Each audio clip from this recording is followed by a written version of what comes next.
Hello बच्चों, अब हम देखने जा रहे हैं कि एलिमिनेशन रिएक्शन क्या होता है। Elimination reaction grade 11th, grade 12th, JEE और नीट का टॉपिक होता है। एलिमिनेशन रिएक्शन ऑर्गेनिक केमिस्ट्री का टॉपिक होता है और इसमें बच्चे हम एल्कीन या एल्काइन बनाते हैं। ये हमको पता होना चाहिए। इसमें हम क्या करते हैं, एल्कीन और एल्काइन बनाते हैं। ठीक है, तो हम इस मेथड से एल्कीन या एल्काइन बना सकते हैं from elimination reaction. Elimination reaction आपके कोर्स में जो है that is actually beta elimination. क्या कहते हैं इसको? Beta elimination. बीटा, ठीक है। तो बीटा एलिमिनेशन का मतलब क्या हुआ कि बीटा कार्बन पे जो H है वो अपने इलेक्ट्रॉन देगा। ये बात ध्यान रखना। बीटा एलिमिनेशन का मतलब हुआ कि बीटा कार्बन पर जो H है वो अपने इलेक्ट्रॉन देगा। अब ये अल्फा बीटा गामा होता क्या है? तो बच्चे होता क्या, अगर मान लो आपके पास फंक्शनल ग्रुप लगा है, लेट्स सपोज सी सी सी और मान लो यहाँ पे सी है, आप इसके H पूरे कर लो। ठीक, तो अभी क्या होगा, जिस कार्बन पे हैलोजन लगा हुआ है उस कार्बन को हम बोलेंगे alpha carbon. The carbon bearing the functional group will be known as alpha carbon. तो बगल वाला क्या होगा जी? Beta carbon. यहां पे क्या होगा जी? Gamma carbon. तो बीटा कार्बन पे जो H है उसे हम क्या बोलेंगे? Beta hydrogen. आई बात समझ सबको? बीटा कार्बन पर जो H है उसको हम बोलेंगे बच्चे बीटा हाइड्रोजन। तो ये जो बीटा हाइड्रोजन है यही अपनी सेक्रीफाइस देने वाला है। ठीक है, देखते हैं आगे चलते हैं। तो एलिमिनेशन रिएक्शन आपके कोर्स में दो टाइप के होते हैं। एक होता है डिहाइड्रोहैलोजिनेशन, डिहाइड्रोहैलोजिनेशन, और दूसरा होता है डिहाइड्रेशन। ठीक है, डिहाइड्रेशन, डिहाइड्रेशन। तो डिहाइड्रोहैलोजिनेशन का मतलब क्या हुआ? इसका मतलब हुआ removal of hydrogen as well as halogen. Removal of hydrogen as well as halogen, इसे हम कहते हैं डिहाइड्रोहैलोजिनेशन। डी मतलब हो गया रिमूवल। ठीक है, तो ये बेसिकली अब आप समझ सकते हो कि ये किसके साथ होगा। तो ये होता है एल्काइल हैलाइड का।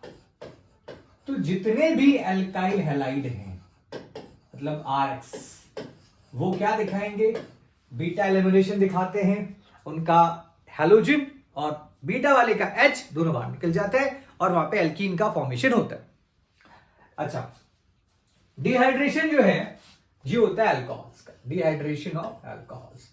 तो मतलब जब हम डिहाइड्रेशन ऑफ अल्कोहल करते हैं तो वहां पर भी हमको क्या मिलेगा? एल्कीन ही मिलता है। ठीक है, अब देखो फर्क क्या है बच्चे। फर्क ये है कि जब आप डिहाइड्रोहैलोजिनेशन करते हो तो यहां पर आपका जो कैटलिस्ट है, catalyst is a strong base. Catalyst is a strong base. अब strong base कौन से हो सकते हैं? तो strong base का मतलब होता है यहां पे alcoholic KOH, alcoholic KOH, या दूसरा आप कह सकते हो CH3ONA। क्या हो गया ये? Sodium methoxide. या C2H5ONA, क्या हो गया ये? Sodium ethoxide. या CH3 का होल थ्राइस COK, क्या नाम होगा इसका? Tertiary butyl potassium oxide, tertiary butyl potassium oxide. तो ये सारे आपके लिए स्ट्रॉन्ग बेस है। अच्छा, कहीं आप ये भी पढ़ोगे NaNH2, तो ये भी स्ट्रॉन्ग बेस है। तो जितने भी ये बेसिस हैं ये क्या करेंगे? ये एलिमिनेशन कॉज करते हैं। कौन सा वाला? डिहाइड्रोहैलोजिनेशन, डिहाइड्रोहैलोजिनेशन, ये आपको पता होना चाहिए, डिहाइड्रोहैलोजिनेशन। ठीक है, तो बनेगा क्या एल्काइल हैलाइड का? एल्कीन बनेगा। जब भी एल्काइल हैलाइड से एल्कीन या एल्काइन जाना हो, समझ जाना में क्या करना है? डिहाइड्रोहैलोजिनेशन। ठीक है, अब कैसे होगा वो देखने वाले हैं। तो मान लो आपके पास कंपाउंड है कुछ ऐसा,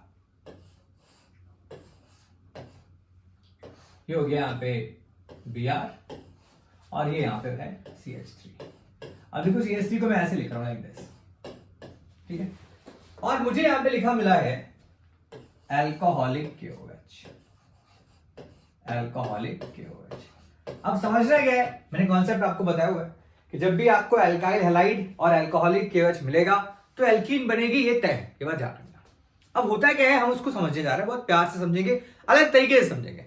तो ये जो OH माइनस है, इसको देखकर ये Br सोचता है कि यार ये तो मेरे को रिप्लेस कर देगा, सबके सामने मेरी बेइज्जती हो जाएगी। तो ये Br क्या करता है, इस कार्बन से इलेक्ट्रॉन लेके भाग जाता है, कि Br क्या है, इलेक्ट्रोनेगेटिव, कार्बन से ज्यादा इलेक्ट्रोनेगेटिव है वो।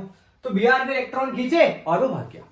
अब देखो यहां पर ये तुम्हारा था अल्फा कार्बन, तो ये क्या हो गया, बीटा, ये क्या हो गया, बीटा, ये क्या हो गया, बीटा।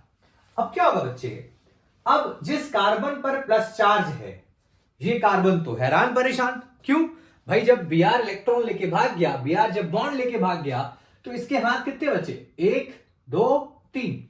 क्या कभी कार्बन के 3 हाथ हो सकते हैं नॉर्मली, नहीं ना, वो तो बनाता है टेट्रावेलेंसी दिखाता है वो, उसको 4 हाथ पूरे करना है। तो ये कार्बन हैरान परेशान। अब इस कार्बन ये हेल्प के लिए यहां वहां देख रहा होता है, तो इसकी हेल्प कौन करेगा, बीटा वाला H। तो ये बीटा कार्बन है, इस लगे H क्या हो गया, बीटा वाला H।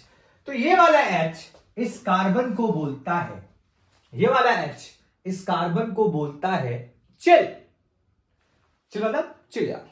तो ये अपने इलेक्ट्रॉन उठा के इसको दे देता है और खुद देखो यहां से H प्लस बन के बाहर निकल गया। तो दूर कहीं जाके आपको क्या मिलेंगे यार, ये H प्लस और ये Br माइनस, क्या बन गया, HBr।